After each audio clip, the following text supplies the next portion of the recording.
Hi everyone, I'm Nasser. In today's health resource, we'll be talking about the differences between antibiotics and probiotics.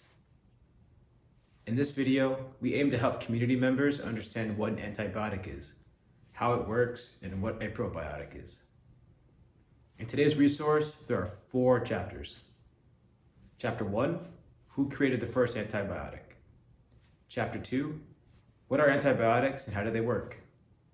Chapter 3, what is a probiotic? In Chapter 4, what are the differences between antibiotics and probiotics? Let's get started.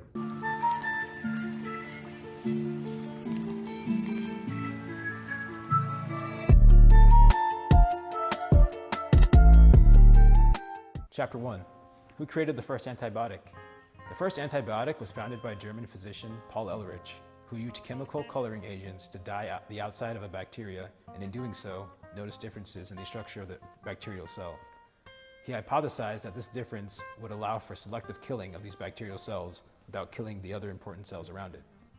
He later discovered a compound by the name of aspharamine that would go on to be a good treatment for syphilis by the 1910s. Although Dr. Ehrlich discovered what seemed to be an antibiotic at the time, the word antibiotic was not used. Instead, he referred to the chemical substance as chemotherapy.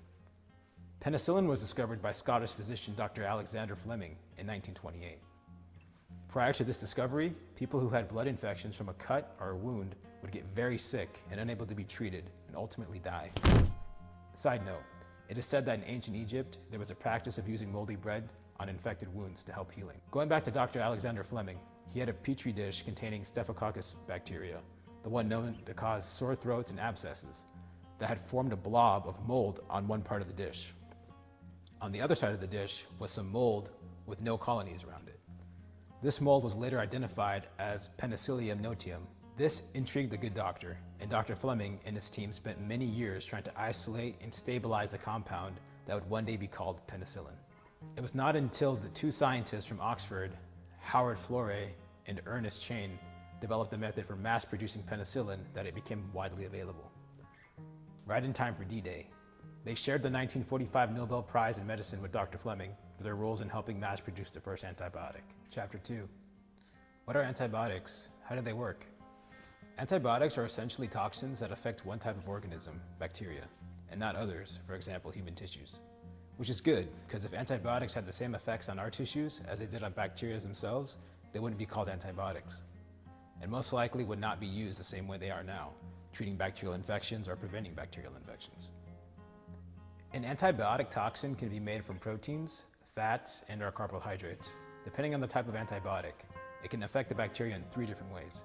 1, by preventing the building or synthesis of a bacterial cell wall. 2, by preventing the bacteria from reproducing. Or 3, by killing the bacteria outright. If you have not seen our video about bacteria versus viruses, I highly recommend you check it out. Nowadays, there are many different types of antibiotics that are used for a wide range of bacteria. There are broad spectrum and narrow spectrum. Broad spectrum antibiotics are capable of killing a wide range of bacteria, while narrow spectrum antibiotics can only kill a select family of bacteria. Chapter 3. What are probiotics? Probiotics were discovered in the 1900s by Russian scientist Eli Mechnikov.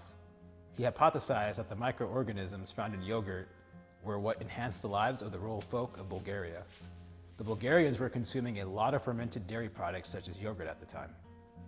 Probiotics can be found in many fermented foods, including sauerkraut, yogurt, kefir, kombucha, miso, tempeh, and many more.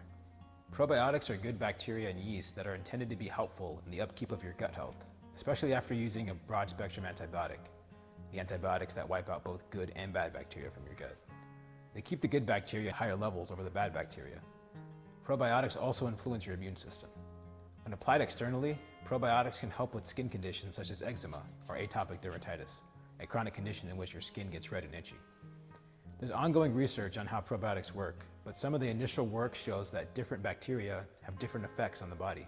For example, one type of bacteria might be good for your mouth microbiome, but won't have effects or even survive the trip down to your gut. That is why it's important to research which type of probiotics is best to use for your intended purpose, and speak to your doctor before using or trying any supplements to make sure that it works with your current health regimen. Chapter 4. What are the differences then between antibiotics and probiotics? So hopefully by now, you're able to see the differences between antibiotics and probiotics. Antibiotics come in two forms, broad spectrum and narrow spectrum, and have the goal of treating and or preventing further bacterial infections, while probiotics are meant to be used to replenish the good bacteria in a given region of your body, like your gut, among other positive effects. We started off the video explaining the origins of antibiotics and how the first antibiotics were actually termed chemotherapy. We went on to explain the origin and mass production of penicillin, and then how antibiotics actually work to kill bacteria. We covered some of the uses for probiotics and how they provide protection depending on the type of probiotic used. And finally, we discussed the differences between probiotics and antibiotics. Herd hopes you found this health education resource helpful for learning about the differences between antibiotics and probiotics. That's it for today. Let's meet again to learn in the next one. Take care.